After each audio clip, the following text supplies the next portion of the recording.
All right. Here we go.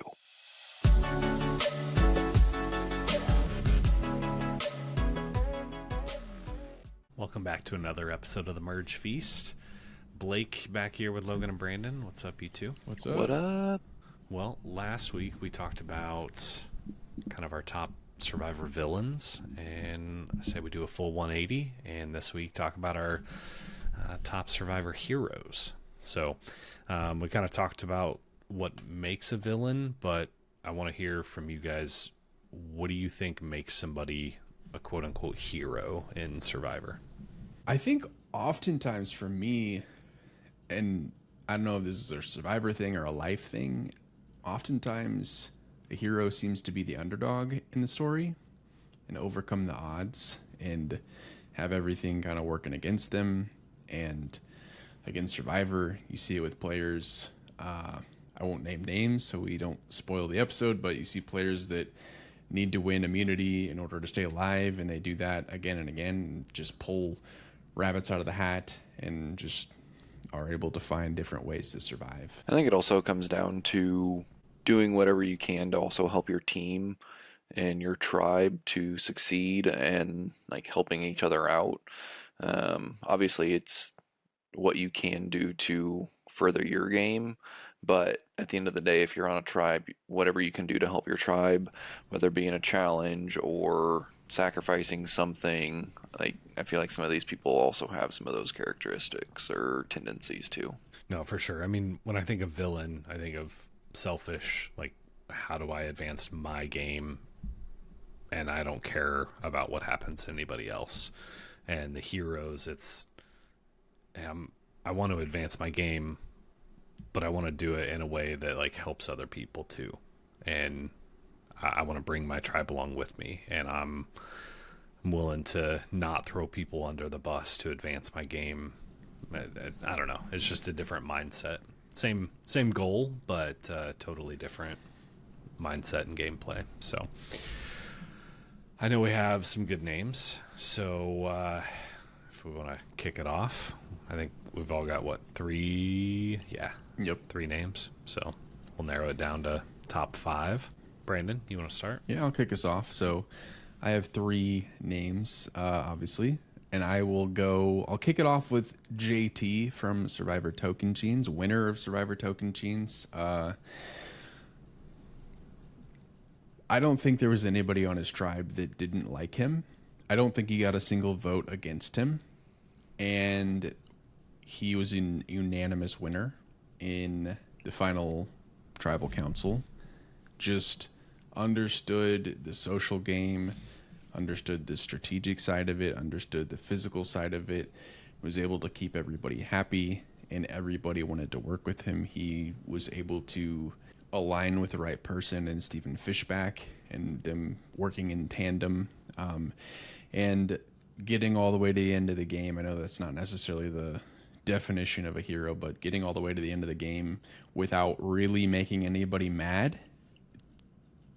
I mean, you're doing something right there if you didn't burn anybody along the way. I know a lot of people claim to play this game of integrity and usually fail to do so. I would make an argument that JT managed to do that and played. I don't know if there really is such thing as a perfect game, but I think he played one close to it in pretty what would be heroic fashion in a Survivor context. Yeah. No, I would agree with everything there. I'll go next. I think a lot of what you said applies to this guy, and I know most recent season, but I'm gonna go with Joe. So I think not only from what he does for a living, I mean, he's a firefighter, but just how he interacted with Ava, and he was willing to throw his game aside for kind of the greater good, and seeing somebody in need and saying like, hey, this is not just a game, and there's bigger things going on in the world, and I don't know. I want to be this kind of a person and still be dominant in challenges and still be like, people wanted to get him out because they saw him as a threat because everybody liked him. When you're that, at least when you look like you're that good of a person, it's hard to not be considered, a hero. For me, I'm going to go with what would be maybe considered the original hero, Colby. So he is, I think looked at as his gameplay is fairly honest and that kind of loyal for the most part. And then, even in challenges, being just a challenge beast. And then I think there's a couple moments where I was thinking of where in the challenge where they were all carrying stuff and he was helping out other people carrying it, just kind of taking more so everybody else could take a load off, and because he was so strong. But the original hero, Colby. Yep.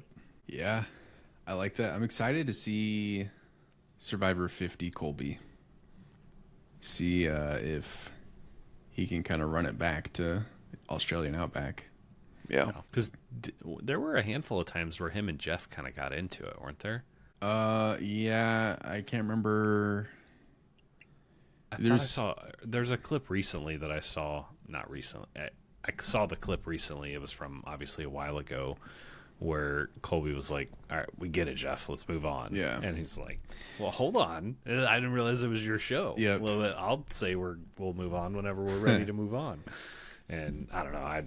I love that, but yeah, I don't remember if that's from All Stars or Heroes versus Villains, but there's also some like they had to hash something out off screen as well, just from a way that something was edited that Colby didn't like. Gotcha. I didn't realize that.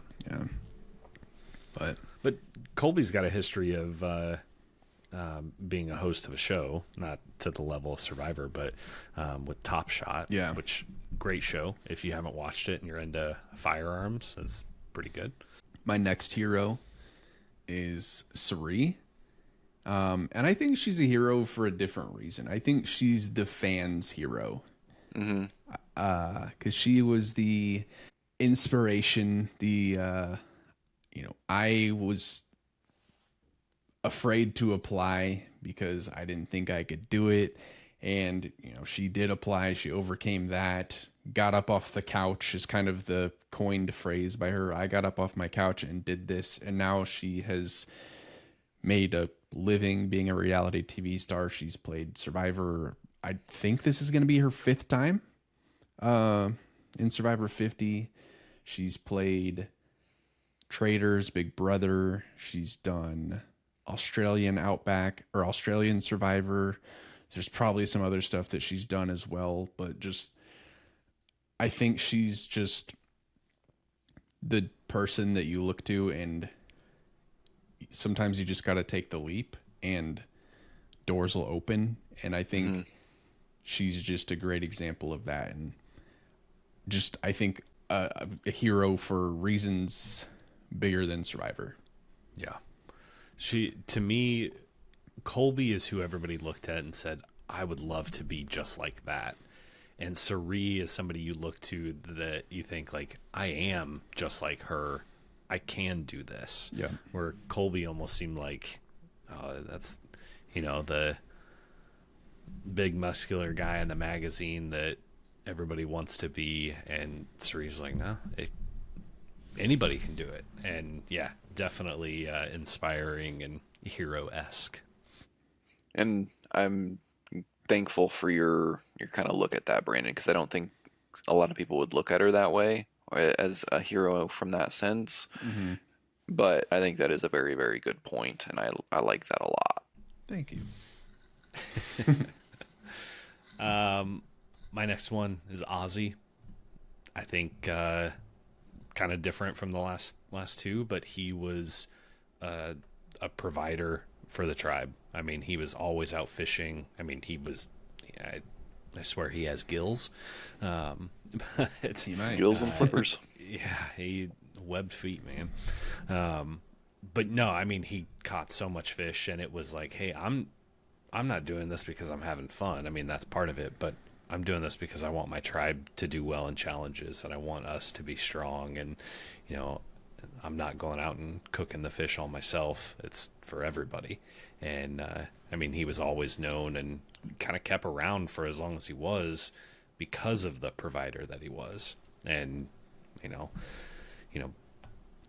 sacrificing your game a little bit for the benefit of the tribe, again, just screams hero. I'm gonna pull up Stephanie LaGrossa for my next one. She's played what, 3 times, 4 times? Technically four. Okay. Four with Survivor 50. Okay. Her first season, the tribe she was on, she was the sole person remaining on the tribe. Legit was the only person left on a tribe before they merged over. So, I mean, just lasting that long, going through that, and then after that season that she was on, came back and played immediately again, and was runner-up. She was a challenge beast, would help out her team, do anything there. Had some good strategic sides and all, but she was a powerhouse for sure. Yeah, that's a good pick. I think kind of Wonder Woman-ish. I remember in Heroes versus Villains, I don't remember how far she made it in Heroes versus Villains, but I remember the first challenge. There were actually multiple injuries. I think Rupert broke his toe in that challenge, but Stephanie dislocated her shoulder, and she's basically just like, just pop it back in. We just do it, and then just went back to being a hero. Yeah. So I forgot about that, but yeah, that was. is it me? Yep. All right. Here we go. I got a more recent player from the new era. I guess we've already had that in Joe, but I'm going a little bit outside the box here. I'm going with Carolyn from Survivor 44. Okay. I think, just to kind of go back to my point at the top of the show, I think she was an underdog. She was underestimated. Nobody really believed in her. Sometimes I don't think she believed in herself, but managed to kind of align herself with the right people, and Jam Jam and Carson, and become the Three Stooges and run the game, have advantages, and build trust with people, and make it a long way. Unfortunately, she didn't win, but she's kind of, because of her time on 44, she's kind of become the kind of face of the new era. I think she's a fan favorite. Probably the biggest snub for Survivor 50, but just I think I said it because we featured her a few weeks ago. Just somebody that's unapologetically herself, and just a good ambassador for Survivor as well. And she's kind of like Suri in the sense that she's not just been on Survivor. She went and did the Traitors, and I'm going through that now, and up until where I'm at now, she's been phenomenal in that. Yeah, she does really well. She really And does. just her personality, like, Oh yeah, it works so well for what she's doing. I mean, for that type of reality TV like game show, being kind of unpredictable, and people don't think she's paying attention to. She knows what's going on and actually has really good ideas. I don't know. She's definitely a good one. No, good pick. I like it. My last one is Ben. Oh, he was the winner of Heroes versus Healers versus Hustlers, right? Mm-hmm. And then came back, played Winners at War, and got 5th, I believe. Sure. I think 4th or 5th. But yeah, what? Brandon, you don't have that in your encyclopedia in your head? No, I don't have that one. Wow. Some fan. Sorry. I can tell you other things that happen in Winners at War if you want me to. No, I think Ben, kind of a culmination of everything. A comp beast, just a good person, military, like I think had some issues with like some PTSD a little bit. And I don't know, just kind of set a really good example for people in that situation and how to overcome adversity. And, through the struggles always seem to have kind of that positive outlook. And I don't know, just kind of screams a hero to me. I like it. He's a good one. Yep. For my last one, I am going with Tom Westman. He won that season that he was on. What was that season, Brandon? Palau.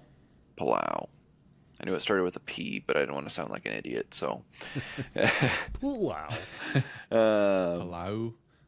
But he won that, and I think he's regarded, I mean, I don't know about top, but he was very, very loyal, kind of that leader and kind of that just voice of what to do, and very helpful in the sense around camp and some of that. And he's kind of like Joe, or not kind of like Joe, he's like Joe in the sense that he was a firefighter, and so in that sense just being a hero there, but in the game just trustworthy to giving advice, to helping each other out.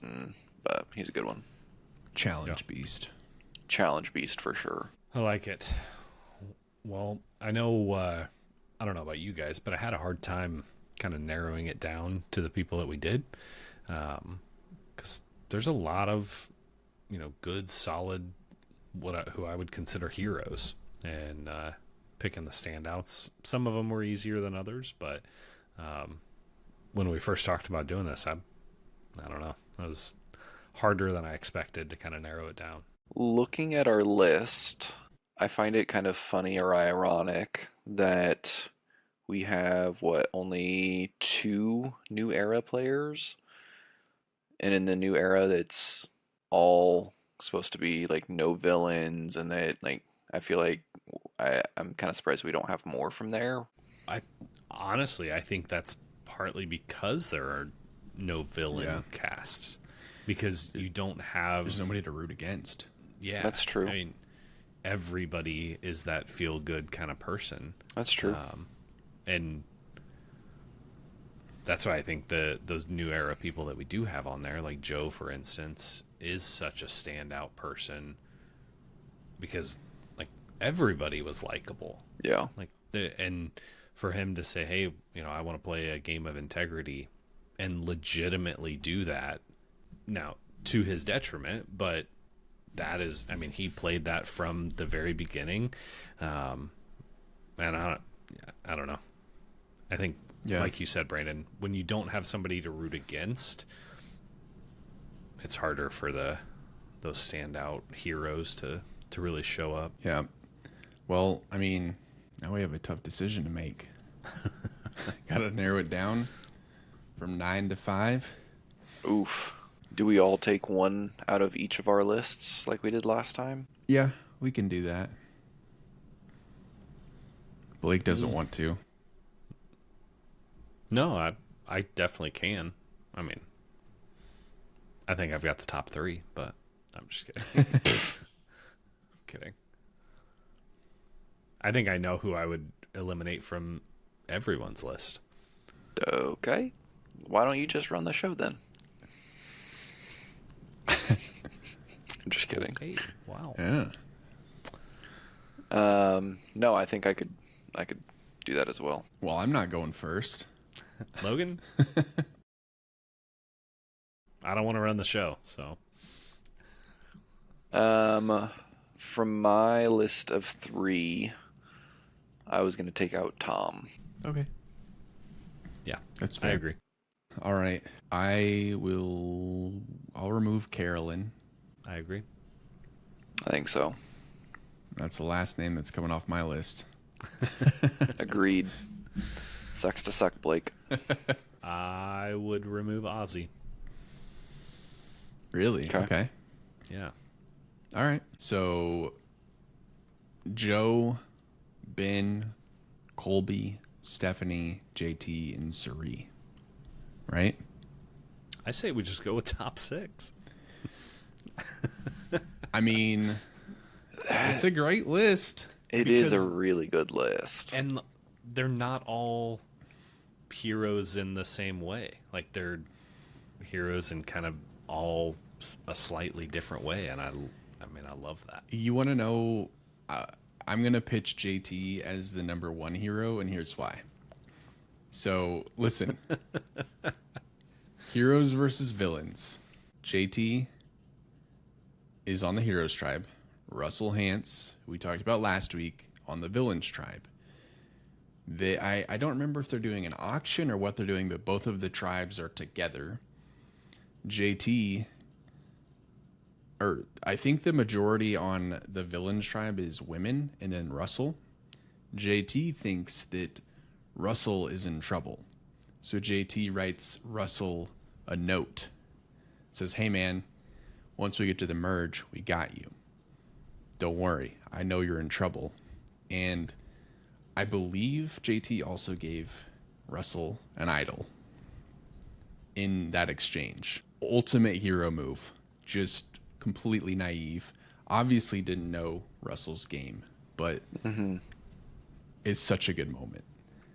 JT just being the great person that he was from Tocantins, bringing it back into Heroes versus Villains to his own detriment. Just me. That's why he's the hero. He's great. It's a pretty good move. Yeah. Even though Well- it was terrible, but Pretty good move, but also a terrible move. So, Horrible. you know what I mean. yeah. Yeah. So are we leaving it at 6, or are we going to have to remove one? I mean, I think we should try to cut it down to 5.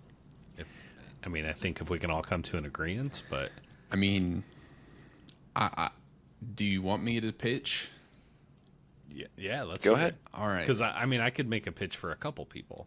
So I'll tell you this, Blake. I was shocked that you cut Ozzy instead of Ben. Okay. I was between Ozzy and Ben. Yeah. Looking at what Ozzy has done, Ozzy was kind of a player that everybody wanted to be, kind of similar to Colby. Ozzy was kind of the next Colby. I want to get in and I want to be the provider. I want to win challenges. I want to be just somebody that was almost born to play this game. Where I love Ben's story. Military, overcoming PTSD, overcame a lot of odds in his season, but I don't know, and maybe I'm looking at it wrong, but I don't know if there's a ton of people that are like, I want to be just like Ben. So Yeah. that's my argument. Yeah. No, and I think it's a solid argument. I think the reason why I stuck with Ben instead of Ozzy was I felt Ben's game was a little more complete and well-rounded, where Ozzy really only had that kind of provider side. That's true. Like, that was the standout piece, where I don't have like one specific like thing that Ben did, but just that overall aura from Ben Yeah. was, I don't know. Oh, that's good. So that's kind of why I Yeah. made that call, but I would be okay with, I would keep Joe over Ben. What are the names you were looking at? So Ben was one. I could see an argument for Suri, just because of how different I view her as a hero.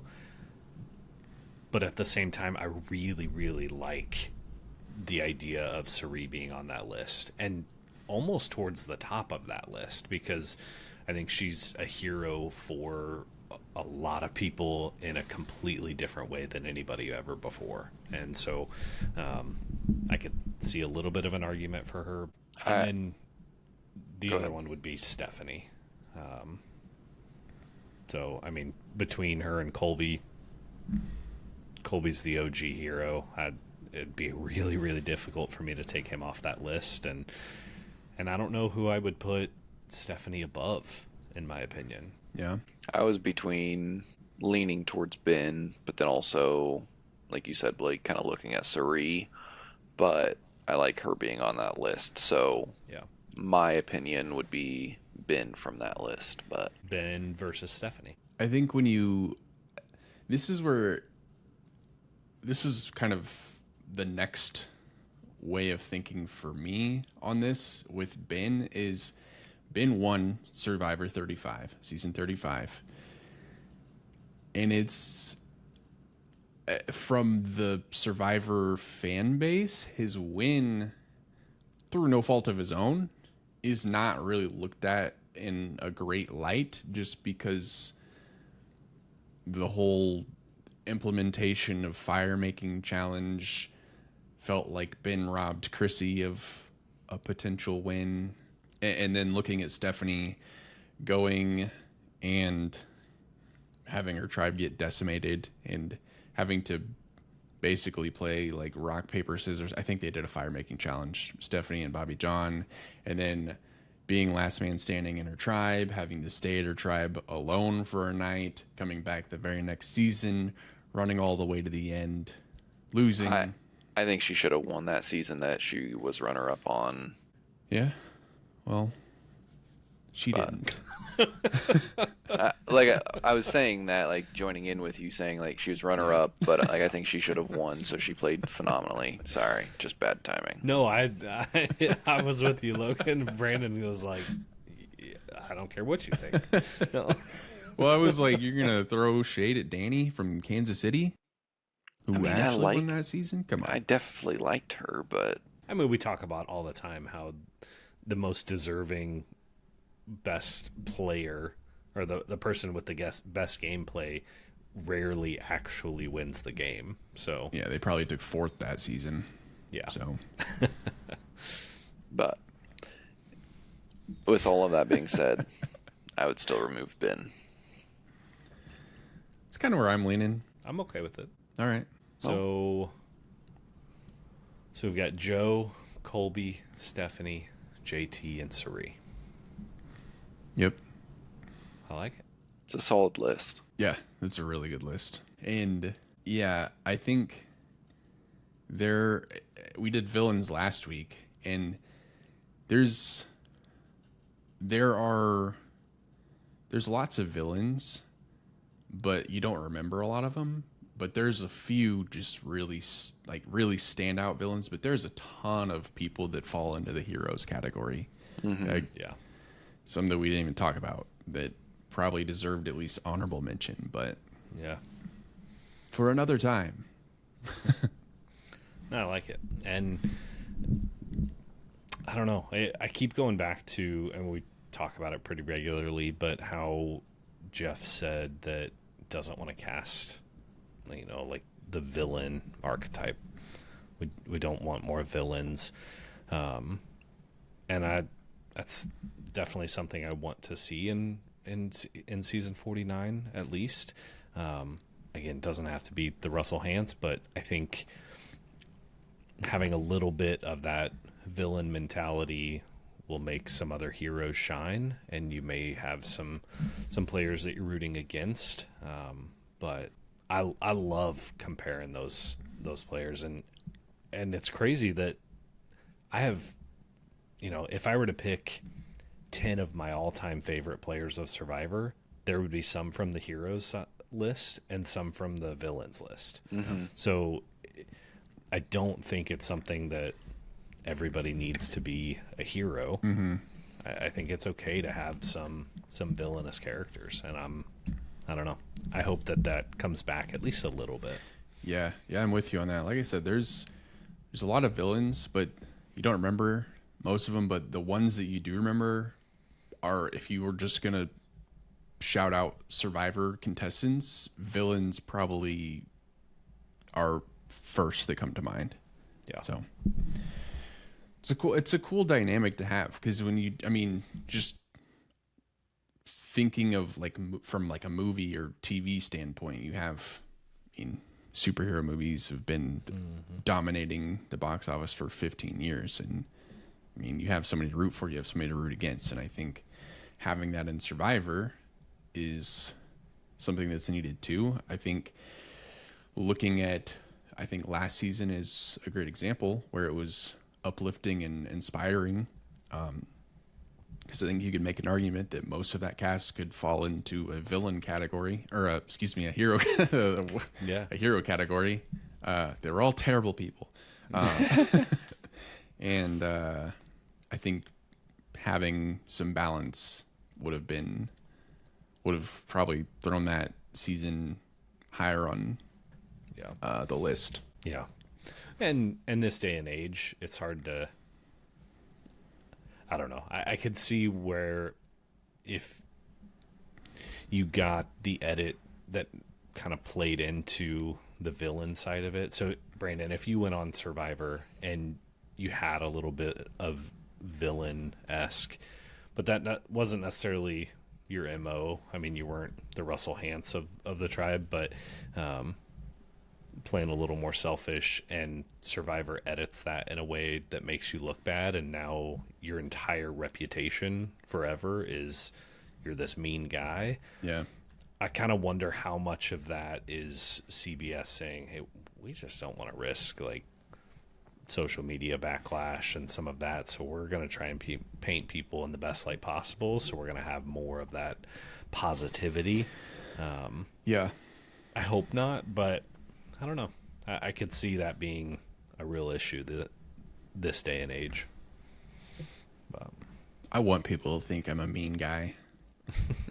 well, mission accomplished. I hope that comes across well in this podcast, that I'm a mean guy. The way you looked at me, it will be. Good. I'm sorry, you think you're smarter than us and know everything about Survivor. Yeah. Well, read a book, guys. touch grass. Oh, nice. Well, I like it. I assume we don't have any mail. Actually, yeah, we do, and it's just your dad defending himself about the just for context, the Survivor game. I don't really remember what we said last week, but anyway, here it is. Just to set the record straight, I should have won that game. Blake, having played the game before, definitely had an advantage that I was not aware of. I won't say what it is, but he didn't. If he didn't have it, I would have definitely won. So, you won because of your experience and the secret advantage. Although he didn't play that secret advantage the first time we played. It's true. Well, you guys can settle that at family dinner next week. So, no, it was. I will say, Logan, Dad played very, very well for never having played before. Yes. And pretending like he didn't know what was happening for half the game. Yes. But I think that was definitely strategic there. And, 100%. He played very, very well. He did play very well. Nice. All right. Well, that's all I've got. Follow us on the socials down below.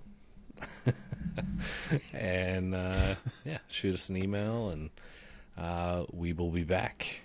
And I don't know what we're going to talk about next week. So if you have any ideas for us, shoot us an email, comment down below, let us know. Yeah. Go ahead and say goodbye, Logan.